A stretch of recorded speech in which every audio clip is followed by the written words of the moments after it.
Hello and welcome to a Bible study with me. Today we'll be continuing our study of the book of Genesis and we'll be studying in particular chapter 30. Let's dive in. Verse 1. Now when Rachel saw that she bore Jacob no children, Rachel envied her sister and said to Jacob, "Give me children or else I die." And Jacob's anger was aroused against Rachel, and he said, "Am I in place of God who has withheld you from the fruit of the womb?" So she said, "Here is my maid Belial. Go in to her, and she will bear a child on my knees, that I may have children, that I also may have children by her." Then she gave him Belial as her maid as wife, and Jacob went into her, and Belial conceived and bore Jacob a son. And Rachel said, "God has judged my case. He has also heard my voice and given me a son." Therefore she called his name Dan. Okay, all right.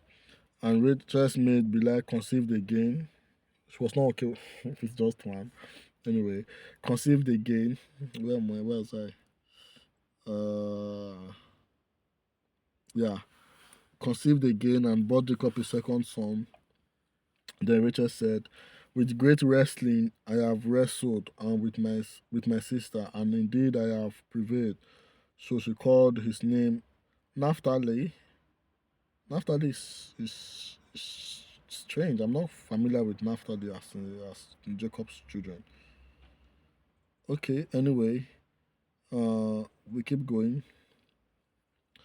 When Leah saw that she had stopped bearing, she took Zilpah her maid, obviously, and gave her to Jacob as wife. And Leah's maid Zilpah bore Jacob a son.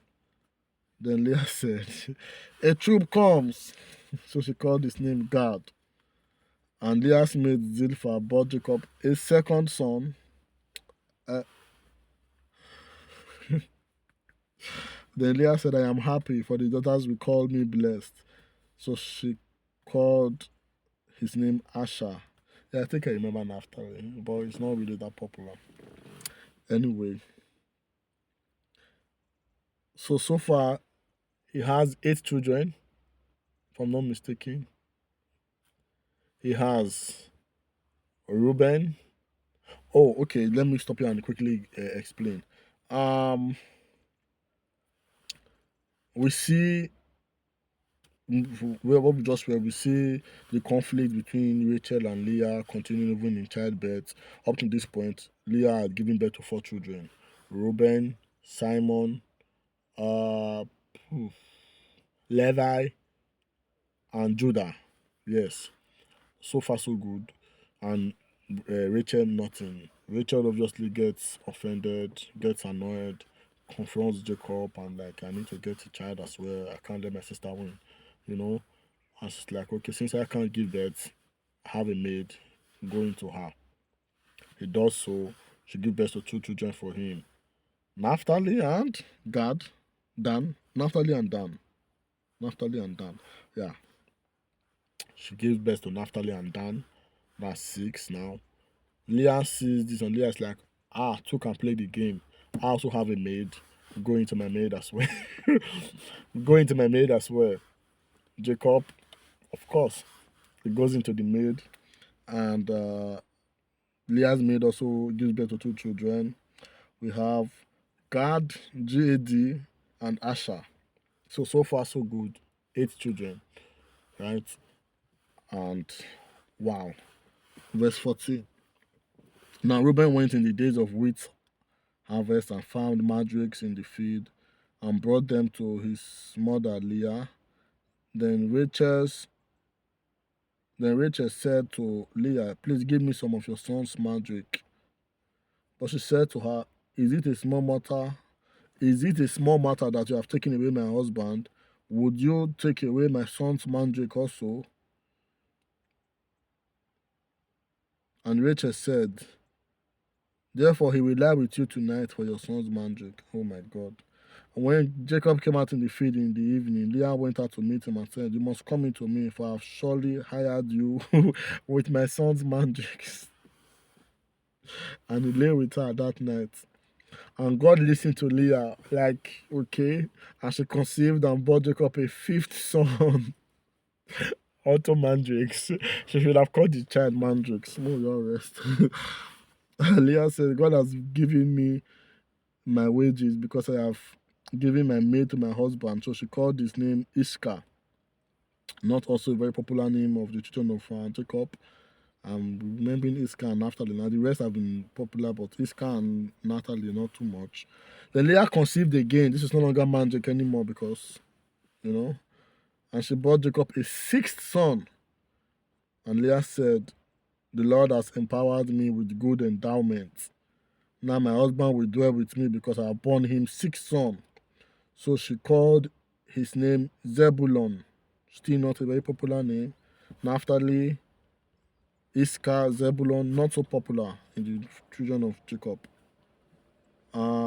Anyway, afterwards she bore a daughter and she called her name Dinah, and that's seven children from her, two from her maid, six sons, one daughter, two other sons from the maid. That's enough. Then the Lord remembered Rachel, poor Rachel, and God listened to her and opened her womb, and she conceived and bore a son, and she said, God has taken away my reproach. So she called his name Joseph. And he said, the Lord will add to me another son. Okay. The names of the child are what are that they name the child according to a prayer request or a thanking or a thanksgiving to God. That's the name they give that. Like Joseph literally means God will add. So it's like saying God will add to me another son. God has given me Joseph, he will definitely give me another. And that was the name she gave the child. Like the other one that was Zebulon. Like God has endowed me and everything. That was the name he just gave our child. Anyway, that's a side note. Uh we keep going. Up to this point has been self-explanatory. Uh, and it came to pass when Rachel had born Joseph, that Jacob said to Laban, send me away, that I may go to my own place and to my own country. Give me my wives and my children for whom I have served you, and let me go. For you know my service which I have done for you. And Laban said to him, please stay, if I have found favor with you, for I have learned by experience that the Lord has blessed me for your sake. Then he said, name me your wages and I will give it. I have another daughter I may give to you. um, Verse 29. And Jacob said to him, you know how I have served you and how your livestock has been with me. For what have you for what you had before I came was little and has increased a great amount. The Lord has blessed you since my coming, and now when shall I also provide for my own house? And he said, what shall I give you? And Jacob said, you shall not give me anything, for you will do this for me. I will again feed and keep your flocks. Let me pass all your flocks today, removing from there all the speckled and spotted sheep, and all the brown ones among the lamb, and all the speckled and spotted among the goats, and these shall be my wages. For my righteousness will answer for me in time to come. When the subject of my wages comes before you, everyone that is not speckled and spotted among the goats and brown among the lamb will be considered stolen if it is with me. And Laban said, oh, that is according to your word, as you have said. So he moved that day the male goat that were speckled and spotted, and the female goat that were speckled and spotted, everyone that had some white in it, and all the brown ones among the lamb, and gave them into the hands of his sons. Then he put 3 days' journey between himself and Jacob fed the rest of Laban's flock. Now Jacob took for himself rods of green polar. No, before that, let me explain to this point. Um, a lot of things have happened so far. I didn't really brush that much on the transaction between Rachel and Leah with mandrakes that led to 2 children, or just one, but that led to children. No point in that. I've passed that already.